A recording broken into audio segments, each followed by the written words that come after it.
बिस्मिल्लाहिर्रहमानिर्रहीम। अस्सलाम वालेकुम व्यूअर्स, द करियर हाउस से एक्सेल ट्यूटोरियल के साथ मैं हूं Ali Babar. Dear Excel learners, आज हम एक्सेल की बहुत बेसिक और अहम दो टॉपिक सीखने जा रहे हैं। तो आपसे दरखास्त, सबसे पहले हमारे चैनल को सब्सक्राइब कीजिए और हमारी हर ट्यूटोरियल की फौरी अपडेट के लिए बेल आइकन को जरूर प्रेस कीजिए। तो आज का हमारा पहला टॉपिक है एक्सेल क्लिपबोर्ड, और यकीनी तौर पर आप माइक्रोसॉफ्ट ऑफिस के अंदर कट, कॉपी एंड पेस्ट के फंक्शन से फेमिलियर होंगे। और अगर आपके प्रोफेशन में डेटा एंट्री, रिकॉर्ड कीपिंग और रिपोर्ट्स राइटिंग बहुत ज्यादा है, तो यकीनी तौर पर आपको कट, कॉपी एंड पेस्ट के फंक्शन को बार बार यूज करना पड़ता होगा। और अगर आप इन तीनों फंक्शंस को क्विकली यूज करने से फेमिलियर नहीं है, तो यकीनी तौर पर इंफॉर्मेशन हैंडलिंग में आपको बहुत सी मुश्किलात और आपका टाइम कंज्यूम होगा। इसके साथ साथ अगर आप एक ही वर्कबुक के अंदर डिफरेंट शीट्स यूज कर रहे हैं और आप डाटा को एक शीट से दूसरी शीट में कट, कॉपी एंड पेस्ट करना चाह रहे हैं, तो यकीनी तौर पर इसके लिए आपको क्लिपबोर्ड को समझना बहुत जरूरी है।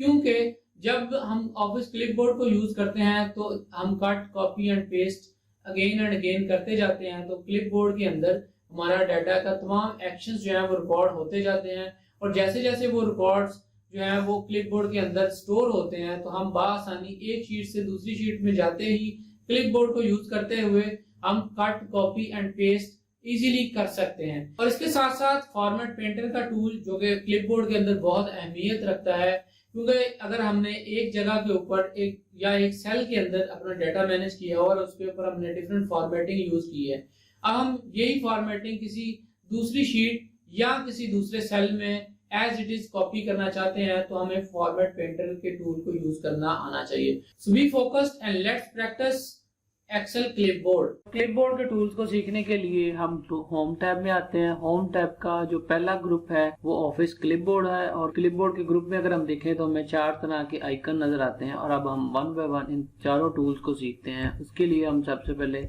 अपने सेल्स में कुछ डाटा एंटर करते हैं। डेटा एंटर करने के बाद अब हम कट, कॉपी एंड पेस्ट के फीचर्स को सीखते हैं। सबसे पहले हम कट को देखते हैं। कट के लिए हम अपने सेल को सिलेक्ट करते हैं। सिलेक्ट करने के बाद हम ऊपर कट के आइकन पे प्रेस करते हैं, और जैसे ही हम प्रेस करते हैं और नेक्स्ट लोकेशन पे कर्सर मूव करने के बाद हम अगेन पेस्ट का बटन प्रेस करते हैं, तो ये देखिए कि हमारा डाटा वहां से कट होके नई लोकेशन पे पेस्ट हो जाता है। कट एंड पेस्ट की शॉर्टकट की भी है। लाइक हम यहाँ से डाटा कट करते हैं तो हम Ctrl+X का बटन प्रेस करते हैं। जैसे ही हम Ctrl+X करते हैं और नई लोकेशन पे आने के बाद हम Ctrl+V प्रेस करते हैं, तब ये देखिए हमारा डेटा कट होके नई लोकेशन पर पेस्ट हो चुका है। इसके बाद हम कॉपी एंड पेस्ट के फीचर को देखते हैं। कॉपी एंड पेस्ट के लिए हम सेल को सिलेक्ट करते हैं। सिलेक्ट करने के बाद हम यहाँ पे कॉपी के आइकन पे क्लिक करते हैं। क्लिक करने के बाद हम नेक्स्ट लोकेशन पे आते हैं और यहाँ पे हम पेस्ट के आइकन पे जैसे ही क्लिक करते हैं तो ये देखिए कि डेटा हमारा पिछले सेल से कॉपी होके नेक्स्ट लोकेशन के ऊपर पेस्ट हो चुका है। कॉपी के लिए भी शॉर्टकट की है। लाइक हम मुतलका सेल पे आते हैं और हम यहाँ पे आने के बाद Ctrl+C का बटन प्रेस करते हैं जैसे ही हम शॉर्टकट की यूज करते हैं, और नेक्स्ट लोकेशन पे आने के बाद हम पेस्ट के लिए Ctrl+V प्रेस करते हैं, तो डाटा हमारा पेस्ट हो जाता है। तो आप कट, कॉपी एंड पेस्ट के लिए शॉर्टकट कीज का भी यूज कर सकते हैं। इसके बाद हम कॉपी एज अ पिक्चर भी कर सकते हैं बहुत आसान तरीके से। जैसे हम यहाँ पे अपने डेटा को सिलेक्ट करते हैं। सिलेक्ट करने के बाद हम कॉपी आइकन पे, जैसे ही हम कॉपी एज पिक्चर पे क्लिक करते हैं हमारे पास पॉपअप मेन्यू शो होता है। पॉपअप मेन्यू में हम मुतलका ऑप्शन सिलेक्ट करने के बाद इसको ओके करते हैं। ओके करने के बाद हम नेक्स्ट लोकेशन पे आते हैं और हम पेस्ट के लिए Ctrl+V की शॉर्टकट की यूज करते हैं। सो अब देखिए ये एक मेजर डिफरेंस है। अब हमारा data as a picture paste हो चुका है, ये देखिए, और एज अ पिक्चर अब हम इस डाटा को कहीं पे भी मूव कर सकते हैं।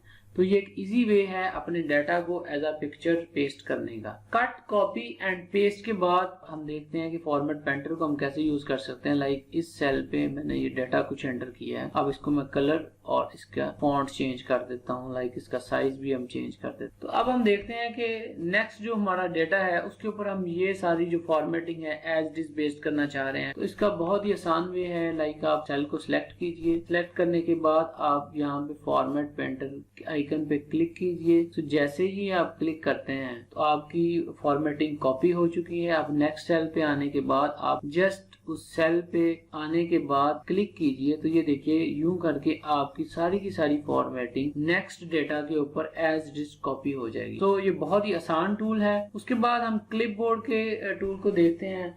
कट, कॉपी, पेस्ट, जैसे जैसे हम कमांड्स यूज करते जाते हैं तो ये की सारी जो कमांड्स हैं कट कॉपी ये हमारे क्लिपबोर्ड में सेव हो जाती हैं। क्लिपबोर्ड के लिए हम यहाँ पे आइकन पे क्लिक करते हैं एक्सपैंड बटन के ऊपर, तो ये देखिए क्लिपबोर्ड का जो टास्क मेन्यू है वो हमारे पास ओपन हो जाता है और यहाँ से हम देख सकते हैं कि जितने भी हमने कट, कॉपी एंड पेस्ट के फीचर यूज किए हैं, जितनी दफा भी किए हैं, तो ये हमें टास्क पेन में नजर आ रहा है। क्लिपबोर्ड के अंदर आप यहाँ से क्लियर ऑल कर सकते हैं। लाइक अगर मैं क्लियर ऑल करूँ यहाँ से तो जितने भी मेरे लास्ट एक्शंस थे सारे रिमूव हो चुके हैं। अब अगर मैं अगेन कोई चीज कॉपी एंड पेस्ट करता हूँ, लाइक मैं यहाँ से Ctrl+C एंड अगेन यहाँ पे Ctrl+V करता हूँ, तो ये देखिए करियर को मैंने सेल A3 से कॉपी करने के बाद B9 में पेस्ट किया है। तो अब यहाँ पे मुझे क्लिपबोर्ड पेन के अंदर वही जो एक्शन है वो नजर आ रहा है। उसके बाद अगर क्लिपबोर्ड पेन की बात करें तो यहाँ पे हमें टास्क पेन व्यू मिल रहा है। लाइक आप टास्क पेन को किसी और जगह मूव करना चाहते हैं तो जैसे ही आप मूव पे क्लिक करेंगे तो आप अपने टास्क पेन को यहाँ करेंगे, और अगर हम उसको अगेन राइट साइड पे लाना चाहें तो हम मूव पे क्लिक करते हैं और हम अपने टास्क पेन को अगेन राइट साइड मूव कर सकते हैं। आप अपने टास्क पेन का साइज कम या ज्यादा कर सकते हैं। लाइक आप ऑप्शन में आइए और रीसाइज पे क्लिक कीजिए। रीसाइज पे क्लिक करने के बाद अपने टास्क पेन को यहाँ से उसकी लोकेशन या उसकी विड्थ जो है वो कम ज्यादा कर सकते हैं। पेन को यहाँ से क्लोज कर सकते हैं। क्लोज करने के बाद हम जो मेन फीचर क्लिपबोर्ड का है वो समझने की कोशिश करते हैं। तो हम यहाँ पे A9 से A8 की लोकेशन पे आते हैं। A8 की लोकेशन पे आने के बाद अब जो मैंने लास्ट एक्शन किया था, करियर को मैंने कॉपी किया था किसी दूसरी लोकेशन पे, और मैं चाहता हूँ कि जिस सेल पे मैंने क्लिक किया है वही डेटा एज इट इज इस सेल में पेस्ट हो जाए। तो यहाँ पे आप देखिए कि जैसे ही आप इस सेल पे क्लिक करते हैं आपके पास ये ऑप्शन आ रही है, आप यहाँ पे क्लिक करें और इसको पेस्ट कर दीजिए। तो जैसे ही मैंने पेस्ट के बटन पे क्लिक किया तो ये देखिए वही डाटा जो मैंने एक जगह से कॉपी किया था वो नेक्स्ट लोकेशन के ऊपर पेस्ट हो चुका है। और अगर आप अगेन हाउस को कॉपी करते हैं Ctrl+C और नेक्स्ट लोकेशन पे आने के बाद इसको पेस्ट कर देते हैं। अभी देखें हाउस जो है वो एक जगह से दूसरी जगह पेस्ट हो चुका है, लेकिन साथ ही साथ क्लिपबोर्ड पेन के अंदर हमें सेकंड एक्शन हमारा नजर आ रहा है। अगर हम किसी दूसरी शीट में काम कर रहे हैं, लाइक इसके हम वर्कबुक में एक एक्सेल शीट इंसर्ट कर लेते हैं। अब नई एक्सेल शीट पे हम आ चुके हैं तो यहाँ पे कोई डाटा नहीं पड़ा हुआ, लेकिन हम उसी डाटा को अपनी दूसरी शीट के अंदर पेस्ट करना चाह रहे हैं। तो यहाँ से देखिए कि हम एक सेल पे क्लिक करते हैं B3 और जैसे ही हम हाउस पे क्लिक करते हैं तो वो जो डाटा मेरा शीट 1 के ऊपर मौजूद था वो एज इट इज शीट 2 के अंदर पेस्ट हो चुका है। क्लिपबोर्ड टास्क पेन के अंदर हमें ऑप्शंस भी मिलती हैं, like draw office clipboard automatically. जब भी हम कट कॉपी करते हैं तो हमें राइट साइड पे या लेफ्ट साइड पे हमें क्लिपबोर्ड हमारा नजर आ रहा है जहां पे हमने टास्क पेन को सेट किया होगा। उसके बाद डिफरेंट फीचर्स को हम यूज कर सकते हैं। इसके साथ एक और फीचर भी है, लाइक हम अगर हमने क्लिपबोर्ड को ऑटो ऑन किया हुआ है और हम किसी जगह से डाटा कॉपी करते हैं तो ये देखिए कि जैसे ही डाटा कॉपी करते हैं अगर आप बिल्कुल लेफ्ट कॉर्नर में देखें तो हमें ये इंफॉर्मेशन मिल रही है, select destination and press enter और चूज पेस्ट। तो हम चूज पेस्ट कर सकते हैं या जस्ट हम एंटर की प्रेस करें। तो ये देखिए एंटर की प्रेस करने से हमारा डाटा जो हमने कॉपी या कट किया था वो एज इट इज दूसरी लोकेशन के ऊपर पेस्ट हो जाता है। तो dear Excel learners, office clipboard बहुत अहमियत रखता है हमारे डाटा एंट्री और रिकॉर्ड कीपिंग के लिए। सो ऑफिस क्लिपबोर्ड के बाद आज का हमारा दूसरा टॉपिक एक्सेल फॉन्ट, और होम टैब के नीचे अगर हम आए तो हमारा दूसरा जो ग्रुप है वो फॉन्ट ग्रुप है। और अगर आप रिपोर्टिंग पे काम कर रहे हैं या किसी तरह की कंटेंट राइटिंग कर रहे हैं या अपने डॉक्यूमेंट्स को फॉर्मल प्रेजेंटेशन देना चाह रहे हैं तो यकीनी तौर पर अगर आप फॉन्ट से फेमिलियर नहीं है तो उसकी फॉर्मल प्रेजेंटेशन करना बहुत मुश्किल होगी, क्योंकि फॉन्ट के अंदर हम font size, font different font colours और साथ ही साथ हम एक एक्सेल सेल को बॉर्डर किस तरह लगाते हैं ये भी हम सीखने वाले हैं। So be focused and let's practice. तो क्लिपबोर्ड के बाद हमारा आज का दूसरा टॉपिक जो कि ऑफिस फॉन्ट है। ऑफिस फॉन्ट होम टैब का दूसरा ग्रुप है, और अगर आप डेटा की फॉर्मल रिपोर्टिंग कर रहे हैं तो यकीनी तौर पर फॉन्ट जो है बहुत अहमियत का हामिल है। सो हम वन बाय वन फॉन्ट के तमाम फीचर्स को देखते हैं। लेकिन सबसे पहले हम फॉन्ट थीम को देखते हैं, और फॉन्ट थीम के लिए हमें सबसे पहले ऊपर एक्सपेंड बटन पे क्लिक करते हैं और यहाँ से हम अपनी मर्जी का फॉन्ट थीम यूज कर सकते हैं। बाय डिफॉल्ट अगर आपने जो भी सेट किया हुआ, लाइक आप यहाँ से एरियल ब्लैक भी यूज कर सकते हैं। जैसे हम इस पर क्लिक करते हैं तो ये देखिए हमारा फॉन्ट थीम जो चेंज हो चुका है। उसके बाद हमें ये राइट साइड पे फॉन्ट साइज मिलता है।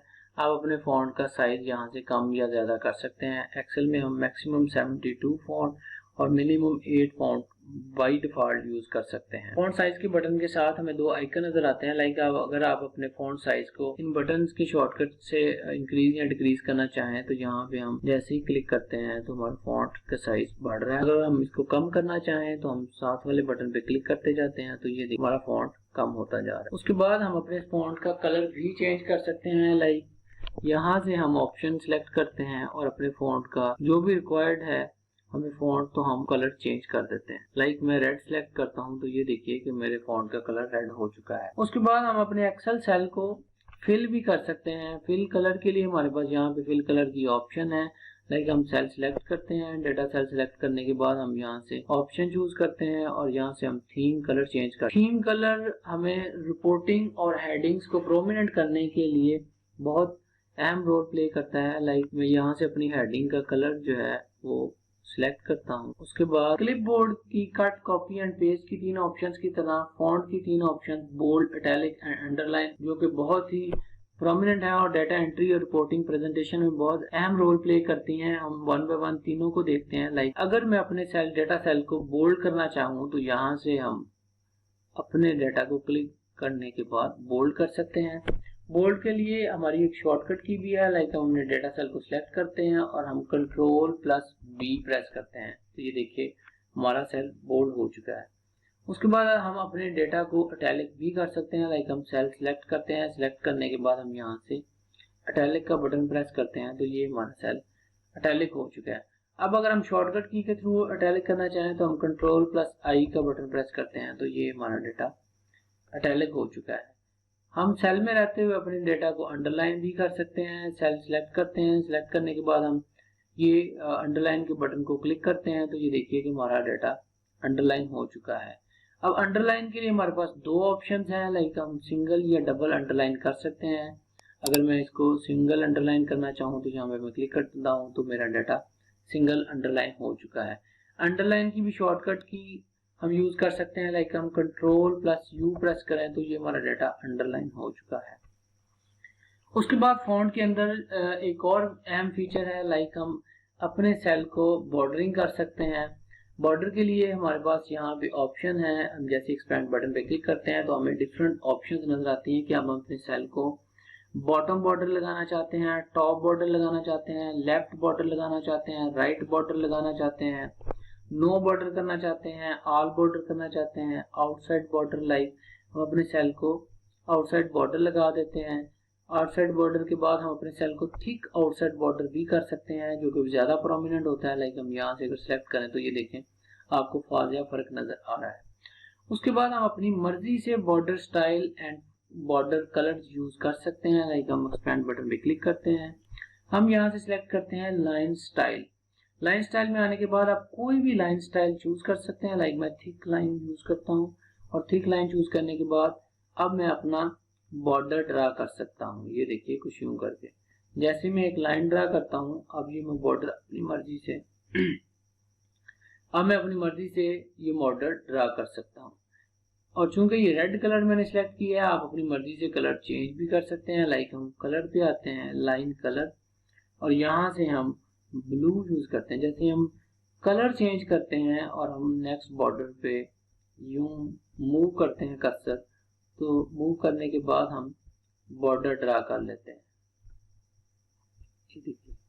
सो अपनी हेडिंग्स को मोर प्रोमिनेंट करने के लिए हम बॉर्डर स्टाइल्स को यूज करते हैं। बॉर्डर स्टाइल अगर हम अपनी मर्जी से अरेज करना चाहें तो हम एक्सपेंड बटन पे क्लिक करते हैं। यहाँ पे हमारे पास अरेजर मौजूद है।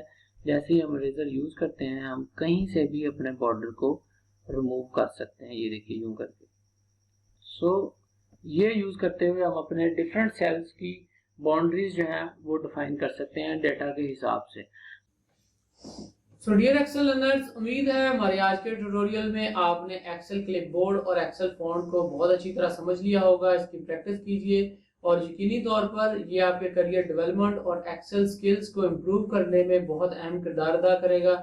सो आपसे दरख्वास्त है कि वीडियो को लाइक, शेयर और कमेंट जरूर कीजिए। इंशाल्लाह अगले ट्यूटोरियल में आपसे फिर मुलाकात होती, तब तक के लिए खुदा हाफिज।